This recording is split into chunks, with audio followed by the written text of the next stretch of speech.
Alberto Iturralde, responsable en Operativa DAX, que está con nosotros en Negocios Televisión. ¿Qué tal, Alberto? Muy buenas tardes. Muy buenas tardes, muy bien. Bueno, un momento con muchos frentes abiertos, un momento en el que estamos muy pendientes de esta visita de Putin a India con el presidente ruso, que hace apenas unas horas mandaba un mensaje muy claro para Europa, y hoy su mano derecha, el expresidente ruso Dmitry Medvedev, habla ya de casus belli. Decía yo que von der Leyen ayer marcaba una especie de ruta, ¿no?, para confiscar estos activos rusos congelados, y la respuesta de Moscú está siendo meridiana.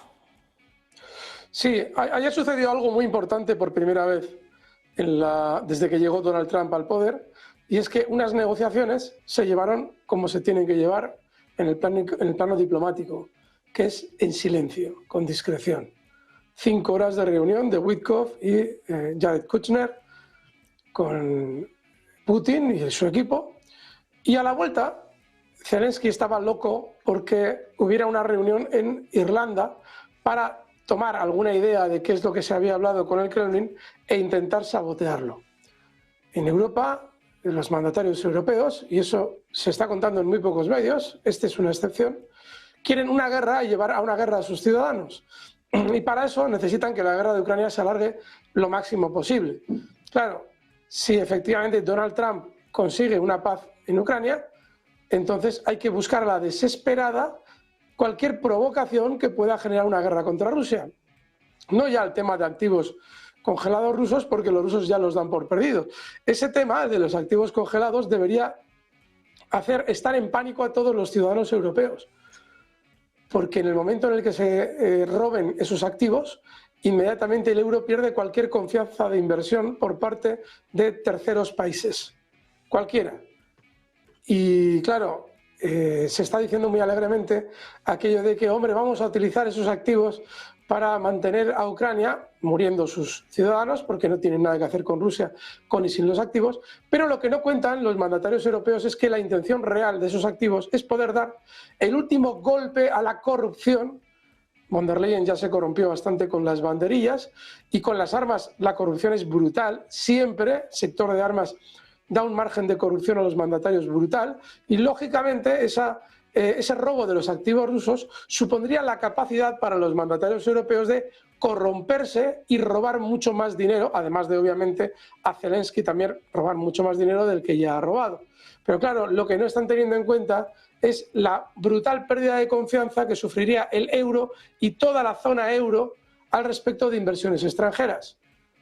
Hasta ahora el haber robado los intereses ya era grave, pero si te quedas con el principal, el golpe económico a la zona euro es brutal. Donald Trump está diciendo que no ve bien esa incautación, pero en el fondo sí la ve bien, porque todo el dinero que salga de Europa se va a ir a Estados Unidos. Con lo cual es muy divertido ver cómo los europeos viven totalmente inconscientes de la brutalidad económica que supone ese acto. Pero el problema no está ahí, el problema está en las demás provocaciones, el hundimiento de buques en la sombra rusos y demás ataques que se están llevando a cabo de una forma en la que en algún momento va a responder Rusia, o en algún momento va a fijar sus objetivos en Odessa para evitar que desde ese puerto se ataque a buques rusos, o nuevas decisiones estratégicas que hasta ahora no estaban en la mesa. No, precisamente Rusia hablaba en este sentido de que ya estaba preparando su respuesta, su represalia, sobre todo se refería a estos activos rusos congelados, pero el presidente ruso, Vladimir Putin, respondía el martes, lo decía yo, a este dragón, este alto cargo de la OTAN, que ponía sobre la mesa ataques preventivos contra Moscú. Putin decía algo así como, oye, con Ucrania hemos sido quirúrgicos, con Europa no sería así. Si esto empieza, nos quedaríamos sin nadie con quien negociar. Básicamente hablaba de un ataque nuclear, ¿no?, para entendernos, Alberto. Bueno, lo que evidencia en qué estado catatónico se encuentra la Unión Europea es que los ciudadanos no están en las calles protestando por este tipo de declaraciones. Y no las de Putin, precisamente, porque hemos escuchado el ridículo discurso durante 3 años y medio de «Hombre, Rusia tan fuerte no será, porque no ha podido terminar con Ucrania». Para los rusos, Ucrania son hermanos. Y Rusia es la mayor potencia nuclear del planeta. Solo hay que atar esos dos cabos para entender que una guerra con Europa sería distinta, y sobre todo para entender que si alguien relacionado con el complejo militar europeo o cualquiera de otra compañía occidental nos dice que hay que realizar ataques preventivos contra Rusia, ese señor tiene que estar cesado de inmediato. De inmediato. ¿Hemos oído que haya sido cesado? No, ¿verdad? Pues Europa tiene un gran problema, grandísimo. Pues Europa, que tiene más bien tiene muchos problemas, que decir de los escándalos de corrupción, ¿no?, que han salido esta semana con Mogherini, ¿no?, que es algo así como lo que es a día de hoy Kaja Kallas. Si te parece, comentamos también esto, ¿no?, porque mientras Europa amenaza a Rusia, decíamos, bueno, pues que tienen muchos problemas. Uno de ellos son estos escándalos de corrupción que ya no solo golpean a Ucrania la semana pasada con Andrei Yermak, sino que ahora también se llevan por delante a altos cargos europeos. Hoy ha tenido que dimitir directamente Mogherini. Es una corrupción de chiste. De chiste, porque claro que es corrupción y Europa, la Unión Europea es todo corrupción, todo completo. Las banderillas de von der Leyen en su día, los probablemente 48.000 millones de dólares que ha robado Zelensky que tiene en Estonia, por eso se lleva también Kaja Kallas con él, y todo el dinero de los europeos que, habiendo sido asignado a Ucrania, se ha ido repartiendo por el camino entre políticos europeos y políticos ucranianos. Entonces, claro, lo de esa señora es un chiste, es una minucia dentro de la corrupción europea. Ahora la duda está en si se está publicando esa corrupción ahora porque hay una mano negra, y esa mano negra igual podría estar en Estados Unidos, que está empezando a levantar ya corrupción que conocen desde hace mucho tiempo y que hasta ahora no ha interesado levantar. Y lo están haciendo como aviso a navegantes. Es decir, a Zelensky le han ido haciendo caer todo su entorno para ver si se va dando cuenta de cuál es el mensaje, Zelensky, o haces lo que decimos o vas a caer tú, o en la Unión Europea igual nos estamos encontrando con lo mismo. Es decir, vamos a empezar a tirar cartas alrededor de la cúpula de la Unión Europea para ver si van cogiendo el mensaje y viendo que si no se retiran del escenario y permiten la paz en Ucrania y que Estados Unidos haga negocios con Rusia, la corrupción se va a ir conociendo como realmente es, que es una salvajada. Bueno, pues un momento en el que hay que mirar a Estados Unidos, a esta mano, ¿no?, que está meciendo también a Europa, mientras el propio Trump, mientras el presidente de Estados Unidos sigue amenazando a Venezuela. Hablaba de ataques terrestres inminentes mientras se va filtrando el contenido de esta llamada con Nicolás Maduro. Te quiero preguntar por esto, Alberto, ¿cómo ves la situación en torno a Venezuela y cuánto tiene que ver también con esta negociación de paz en Ucrania? Claramente, Donald Trump tenía la esperanza y la ilusión de que se produjera un golpe de Estado con, lógicamente, todo ese apoyo externo que se estaba viendo de la flota estadounidense alrededor de los mares de Venezuela. Pero claro, ¿qué es lo que pasa? Que no le ha salido bien. Y ahora tiene un grandísimo problema, porque va a vulnerar clarísimamente su promesa electoral. Una cosa es que haya un golpe de Estado en Venezuela y tú lo apoyes, y otra cosa es que tú ataques. Y claro, parece que Maduro se está dando cada vez más cuenta de eso. Por eso cada vez sus mensajes son más provocativos. Y encima tenemos por ahí revoloteando a un personaje abyecto, que es María Corina Machado, que no se le ha ocurrido otra cosa más que pedir un bombardeo contra su país. Cuando ya se ha dado cuenta de la baja popularidad que puede conllevar eso, ahora está intentando culpar a Maduro de sus declaraciones. Bueno, aquí hay un problema muy gordo. Los ataques de decapitación los carga el diablo. Igual Estados Unidos se piensa que eliminando a Maduro el problema está solucionado. Pero claro, tú lo que no sabes es si matas a Maduro, llegado el caso, imaginemos, ¿quién puede, llegado el caso, tomar el poder en su lugar? ¿Y cuál es el apoyo que va a recibir del ejército venezolano? Con lo cual estás en las mismas. A Donald Trump lo que le interesa es que caiga Maduro y que venga ese personaje siniestro llamado María Corina Machado. Y eso no lo tiene fácil. Porque para tú conseguir eso tienes que entrar con tropas en el país. Y eso tampoco lo es nada fácil en Venezuela. Alguien se ha debido pensar que los venezolanos les van a dejar pasar así como así. Así es que Donald Trump tiene un problemón. Se ha pasado de frenada. Y tiene otro problema gordo muy bien también. Y es que ya le están preparando un boicot a su gobierno desde dentro.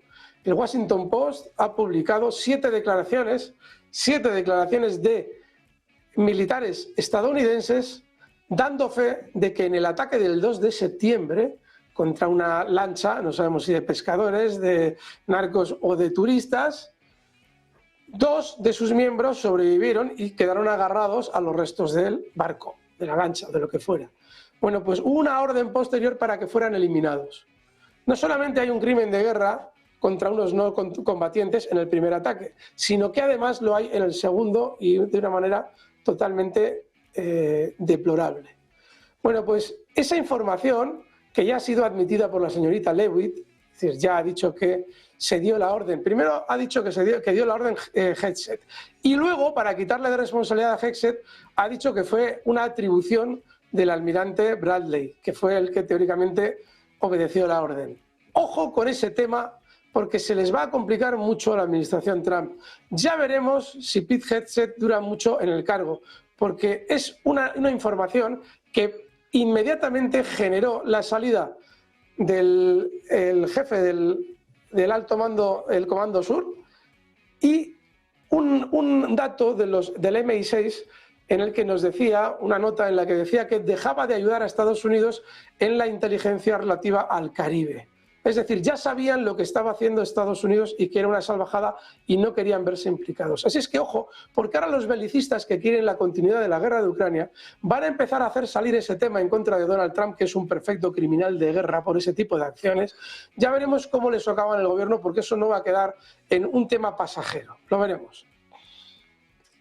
Veremos qué sucede con Pete Hegseth, cada vez más acorralado por estas informaciones, en un momento en el que, por cierto, hay que mirar a últimas horas importantes. Vamos a ver declaraciones por parte del presidente ruso, Vladimir Putin. Les decíamos, bueno, pues que está en India y está llevando a cabo declaraciones en India Today. Está acusando a las naciones occidentales de iniciar la guerra en Ucrania. Dice, nuestra operación militar especial no es el inicio de una guerra, no es iniciar una guerra contra Ucrania, sino que es un intento de poner fin a una guerra que Occidente desencadenó utilizando a los nacionalistas ucranianos. Dice que el conflicto cesará una vez que Rusia haya liberado los territorios y protegido sus intereses. Enfatizó que el objetivo de Rusia no es la victoria en Ucrania, sino proteger a su pueblo perseguido, porque Putin dijo que no tenía ninguna duda sobre las intenciones de Trump y confirmó que el jefe de Estado de Estados Unidos es sincero cuando habla de minimizar pérdidas humanas. También está hablando sobre las condiciones, sobre estos 28, ahora se dice 27 puntos de paz. El presidente ruso dice que la admisión de Ucrania a la OTAN es inadmisible. Dice que las amenazas a la seguridad de Rusia aumentarían significativamente. Dice literalmente, Ucrania piensa que se beneficiaría de unirse a la OTAN y decimos que eso amenaza nuestra seguridad. Encontraremos la forma de proteger la suya sin amenazarnos. Dice que la expansión de la OTAN hacia el este también planteaba una seria amenaza y que Ucrania no se uniría a la alianza, no se uniría a la OTAN a expensas de Rusia. Pendientes de estos mensajes por parte de Vladimir Putin, que por cierto insiste en que Rusia no quiere unirse al G8, dice que no tiene ningún interés. Vamos a mirar también a Estados Unidos, vamos a mirar a más últimas horas importantes. Un terremoto de magnitud 5,9 ha sacudido Nevada en Estados Unidos este jueves, en lo que apunta el Servicio Geológico de Estados Unidos. El sismo se registró a una profundidad de 8 kilómetros a las 8:06 am, hora del Pacífico. Su epicentro se ha localizado aproximadamente a 27 kilómetros al noroeste de Carson City, la capital de Nevada, con población de 58.148 habitantes. Por el momento no hay reportes de daños materiales, pero los residentes de Nevada y de California han reportado haber sentido los temblores de este seísmo. Muy atentos a las últimas horas con el foco puesto en la geopolítica. Vamos a mirar también a los mercados en momentos complicados para el mercado cripto, sobre todo para Bitcoin, que perdía los 90.000, llegaba incluso a acercarse a los 85.000 dólares, viene remontando un poquito. También hay dudas con la inteligencia artificial. Alberto, te quiero preguntar también por esto. ¿Cómo ves esta remontada de Bitcoin, pero la caída que tiene desde los máximos históricos, ¿no? Si no recuerdo mal, prácticamente unos 40.000 dólares de caída? Es la volatilidad normal de este activo. Es una locura. El Bitcoin realiza este tipo de movimientos con mucha frecuencia. Lo que ocurre es que solamente ponemos el foco en Bitcoin cuando recorta. Cuando tiene un recorte muy fuerte nos empezamos a fijar. Pero este tipo de movimientos son normales, son los propios de un activo meramente especulativo. Claro, hay que entender que en la cotización de los valores y también de Bitcoin en todos los activos, cuando quizás han entrado en una tendencia bajista, y sería probable que Bitcoin hubiera entrado en esa tendencia bajista, los rebotes son más rápidos que las caídas. como normalmente cuando se encuentra el activo en una tendencia alcista, las caídas, los recortes, son más rápidos que las subidas. El mercado se mueve así para que los especuladores no actúen en favor de tendencia. Es decir, si caemos muy lento y subimos muy rápido, la tendencia natural de los especuladores cuando cae lento el activo no es la de vender. Sin embargo, cuando sube muy rápido sí es la de comprar. Alguien dirá, bueno, pero es que estos días atrás cayó mucho, muy rápido. No cayó muy rápido. Cayó bastante lento. Lo que pasa es que no estamos acostumbrados a ver esas caídas. Así es que ahora lo que vemos en las subidas sí es realmente muy rápido. Por eso llama a comprar. Hay que tener cuidado. De todas formas, Bitcoin, como todos los activos especulativos, funciona en función o se mueve en función de su sentimiento. Ahora habrá sentimiento negativo, lo normal es ver rebotes, pero mucho ojo, porque durante el último año Donald Trump ha favorecido que los grandes bancos de inversión, véase BlackRock, véase JP Morgan, hayan colocado grandes cantidades de derivados, ETFs sobre todo, a quienes han querido entrar compradores en Bitcoin. Y eso es un gesto, eso es una realidad muy bajista para el activo. Bueno, pues con la mirada puesta en Bitcoin, no solo cuando cae, sino también cuando sube, ahora remontando un poquito, pero como bien nos dice Alberto, bueno, pues con esta volatilidad a la que nos tiene ya acostumbrados, a menos algunos, los sensibles seguramente no estén tan acostumbrados. Alberto, como siempre, muchísimas gracias por pasarte por aquí, muchas gracias por estar con nosotros. Gracias, fuerte abrazo. Un abrazo.